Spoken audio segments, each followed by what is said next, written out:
Hello, my name is Stephania, and today we're going to go over the larynx, also known as your voice box. So if you're having this issue with sounding horsey or not very clear, we are going to get more into what is the structure. So basically, larynx begins at the epiglottis. So you see here things that sticks out. So it's going to be in your light blue, and then it's going to end at the carotid cartilage, which is this white as well. And it's going to be right before the beginning of the trachea. And the main function of this is a phonation, so it produces sounds.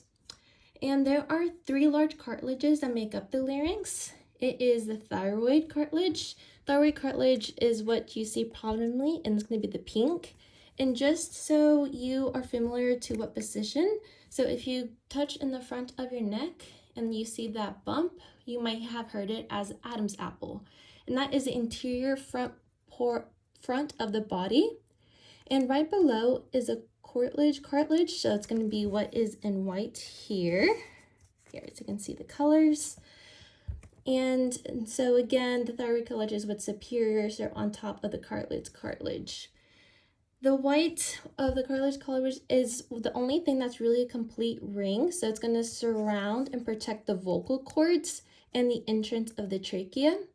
And it's the most inferior part of the three. So it's located inferior, so right below the thyroid cartilage and superior to the trachea. And it provides a base on which the ulnar cartilage sits. A smaller pair of cartilage are the arachnoid cartilage, and it's paired. So you see here, it's going to be this light blue, so it is paired. And then what's on top is a cornless cartilage, so it's going to be the very top of that.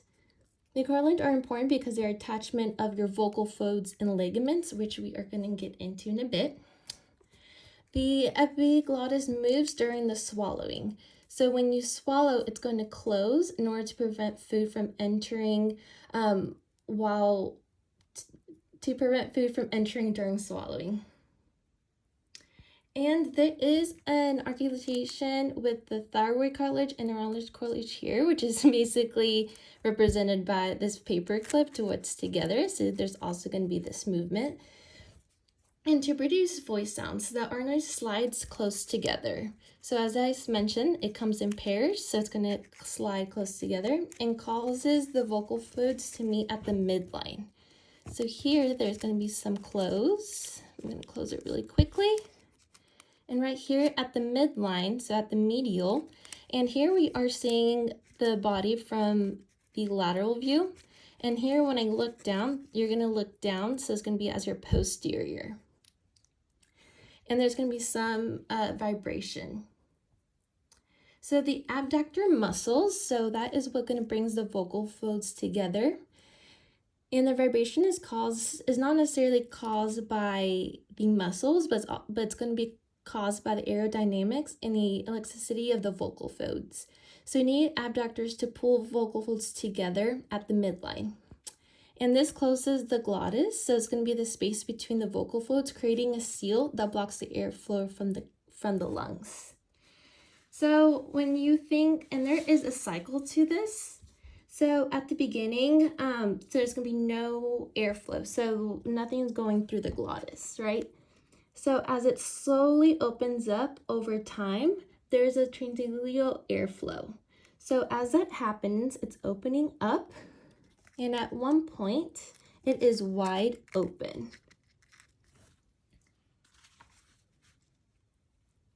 And the vocal folds so there is a pressure that's built. So the vocal folds start to open from the bottom up, and the pressure has reached a threshold. At that time, it continues to get opening towards the more superior part of the vocal folds, and then the air completely passes through the glottis. So now you see there is going to be space in between. Give me 1 second. It's going to be a space in between. Sorry, it's going down. And there's going to be an increase of velocity, so the amount of air passing through, and then the lower pressure between the vocal cords. And then this difference is going to be recoil, which is the Bernoulli effect, so the vocal folds come back together fairly. And then that is a full cycle. So just to briefly summarize that, so at the beginning, there's going to be no airflow going through the glottis, and then there's a pressure building, and then it's slowly going to build up to the point that is wide open. And then with the vertigo effect, it's going to decrease, so it's going to close and shut down.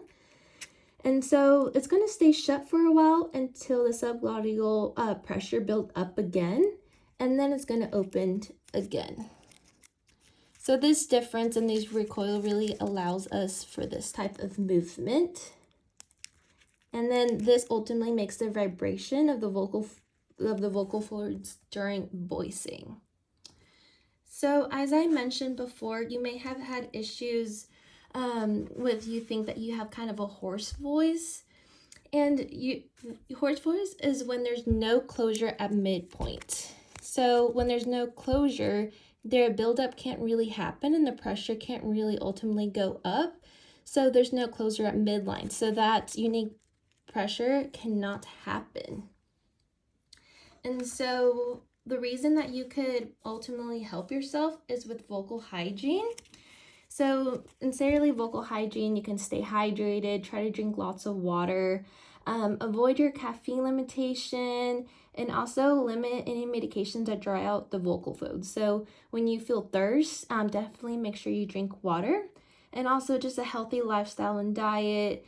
I forgot to ask if you smoke, and if you do this habit, we can try to stop it and just observe it and see if your voice changes.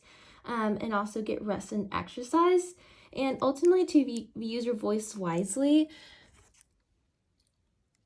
Don't overuse your voice, and rest your voice when you're sick, and don't cradle the phone. So make sure the vocal cords are in the right position. Thank you so much.